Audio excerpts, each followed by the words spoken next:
Hola mi gente bella del YouTube, pues aquí presentándome, mi nombre es Luna, mi mascota también se llama Luna. Llevamos 3 meses durmiendo en el carro, viviendo más que nada. Aquí yo traigo pues cama, cocina, closet, de todo traigo. Y pues espero que les guste mi contenido, que sea de su agrado. Así son mis días viviendo en un carro con frío, llueve.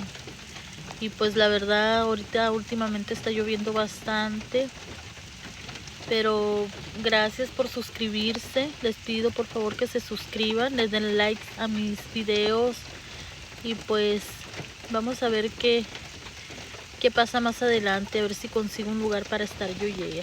Pues por lo pronto aquí estamos viviendo en mi carro. Entonces pues nada, paso a saludarlos y bendiciones para todos.